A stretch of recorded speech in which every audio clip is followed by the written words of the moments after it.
It began with the kind of ordinary exhaustion that makes the world feel slightly unreal. The warehouse lights humming overhead like a swarm of fluorescent insects while I stacked boxes until my shoulders burned and my thoughts blurred into a gray haze. Clocking out at 9:17 p.m. on that drizzly October Tuesday. The parking lot slick with rain that reflected the sodium orange glow of street lamps in fractured pud lines, my breath fogging the air as I trudged toward my beat-up Civic, keys jangling in my numb fingers, and that's when I first felt it. Not saw, felt.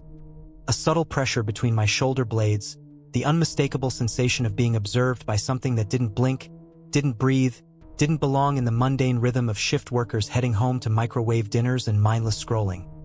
I shook it off as paranoia from too many late nights doom-scrolling Reddit's no-sleep subreddit, those endless threads about doppelgangers and sleep paralysis demons narrated in first-person urgency that burrow into your subconscious like ticks.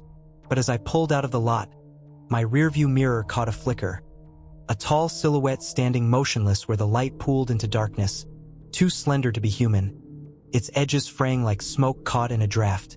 And when I slammed the brakes to look back, the spot was empty, just puddles rippling under the downpour, leaving me with a heartbeat that thudded in my ears louder than the wipers swiping frantically across the windshield. The drive home wound through suburban streets lined with identical ranch houses, their porch lights blinking on like wary eyes, the radio static crackling between stations because I couldn't focus enough to tune it properly, my mind replaying that shape over and over, dissecting it into rational fragments. Maybe a coat rack someone left outside, or a trick of exhausted vision, the brain's way of filling peripheral voids with threats to keep us alert. But the unease clung like damp clothes, seeping deeper with every mile, and when I finally parked in my driveway, the engine ticking as it cooled, I sat there for a full minute, scanning the darkness through fogged windows, half expecting the figure to materialize beside the car, tapping on the glass with elongated fingers, but nothing stirred except the rain drumming on the roof like impatient Morse code. Inside, the house greeted me with its familiar staleness, the faint scent of yesterday's takeout Chinese lingering in the air, mixed with the musty undertone of carpet that never quite dried after last spring's flood in the basement. And I flicked on every light switch as I moved through the rooms, the bulbs buzzing to life with reluctant pops, casting harsh shadows that danced at the edges of my vision, making the coat rack in the hallway look suspiciously humanoid for a split second before resolving into innocuous wood and metal. I laughed at myself, a brittle sound that echoed too loudly in the empty space, and collapsed onto the couch, kicking off my soaked sneakers, the cold socks peeling away from my skin with a squelch. But even as I queued up a mindless sitcom on the TV, the laugh track grating against my nerves, I couldn't shake the hyper-awareness, every creak of the settling foundation sounding like footsteps overhead, every gust of wind against the windows a whisper of pursuit. Sleep that night was a fractured thing, dozing in fits where dreams bled into waking, the figure appearing in the corner of my bedroom. Not quite solid, its outline pulsing with the rhythm of my pulse, and I jolt awake, heart racing, only to find the room empty, the digital clock glowing 2:47 a.m. in accusatory red, the witching hour mythologized in those YouTube horror narrations with their deep, modulated voices that make the ordinary terrifying. And I wondered if I was manifesting my own monster, the mind's cruel trick of turning anxiety into apparition, a psychological self-sabotage born from years of suppressed guilt that I'd buried under layers of denial and distraction. Morning light filtered through the blinds in dusty shafts, revealing the banality of my life. Dirty dishes in the sink, laundry piling up like accusations, a calendar on the wall marked with red X's for missed gym days and overdue bills.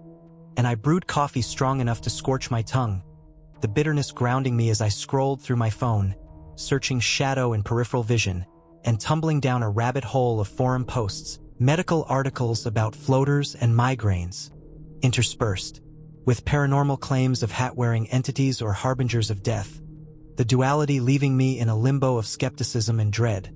Because what if it was both, a neurological glitch amplified by subconscious terror? At work, the day dragged in fluorescent monotony, coworkers' chatter about fantasy football blurring into white noise while I zoned out, replaying the sighting, analyzing angles and lighting like a detective in my own life. And during break, I confided in Mike, the grizzled forklift operator who'd seen everything, describing the figure in hesitant detail, expecting mockery, but he went pale, muttering about his uncle who'd seen tall dark ones before a breakdown, advising me to face it head on or it'll eat your mind. His words lingering like a prophecy as the shift ended and I chose a longer route home, through the wooded trail that cut behind the strip mall, the path crunching with fallen leaves that smelled of decay and wet earth, the canopy overhead filtering the fading sunlight into mottled patterns that played tricks on the eyes. Halfway along, the pressure returned, heavier now, a weight pressing on my chest making each breath labored, and I stopped, turning slowly, the air thick with unspoken threat, and there it was. Not in the periphery but straight ahead, 20 feet away, the shadow figure standing between two birches, its form absorbing light rather than reflecting it. No face, no features, just an absence that pulled at my gaze like a black hole, and for the first time it moved, a subtle shift, one arm raising. In a gesture that could be beckoning or warning, and panic surged, adrenaline flooding my veins as I backed away, tripping over roots, my mind screaming rationalizations. Evening shadows, a jogger in black. But the fear was primal, bypassing logic, rooting me in fight or flight as I bolted, branches whipping my face, drawing thin lines of blood that stung with cold sweat. Bursting into my backyard, I fumbled the key into the lock, slamming the door and leaning against it, gasping, the house's silence now oppressive rather than comforting. Every corner a potential hiding spot, and I grabbed a kitchen knife, its blade trembling in my grip as I swept through rooms, flinging open closets, peering under beds like a child checking for monsters, but finding only dust bunnies and forgotten junk, the absurdity clashing with the terror, making me question my sanity. Was this the onset of psychosis, the brain fracturing under stress, or had I invited something real by acknowledging it? That night, I barricaded the doors with furniture, the scraping sounds echoing my frayed nerves, and set up my laptop webcam to record the living room. The green night vision glow casting an eerie pallor, but as hours ticked by, exhaustion pulled me under on the couch, waking to the laptop's chime at 3:33 a.m. The footage showing static bursts where the figure flickered into existence, gliding across the frame without disturbing the air. Pausing camera tilt and jerks, audio murmuring my name distorted mine, chills cascading as repressed memories surged. The impaired drive 5 years back, impact jolt dismissed curb, next day pedestrian struck news, guilt drowned in isolation convincing coincidence, but shadow knew, fed, trauma manifested punisher. Unraveling accelerated. Hypervigilant days jumping window reflections, shunning mirrors where figure lagged movements Troxler faded into horror, researching grief hallucinations survivor guilt amygdala hijacks. Yet sightings bolden daylight store silhouettes vanishing when witnessed, isolating in terror, friends ghosting rants, paranoia whispering conspiracies. Sleep battlegrounds lucid confronting demands morphing victim mangled accusing details only I knew. Time radio song witness lie. Waking screams sheets soaked vertigo blurring dream reality. Therapy grasped. Dr. Reyes kind-eye diagnosed stress disorder trauma triggered. Meds dulling without erasing. Sessions confessing hit and run sobs lifting weight momentarily. But night figure stronger bedfoot grayscale fleshing into Herald veteran down luck from Doug articles. Speaking my voice, confess away what you are. Twist shattering. Dissociative punitive alter forcing atonement. Hallucinatory guilt construct vivid consistent. Awareness blurring relief feeding observer effect. Reinforcement.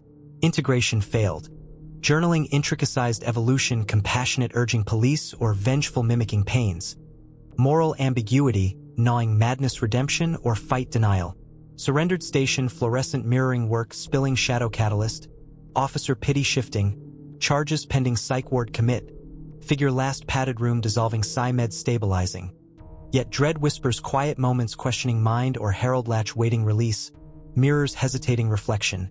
Sharing anonymously viral channels freeze or invites your conscience prick shadows unspoken sins. Human mind fragile cage breeding horrors from unfaced truths.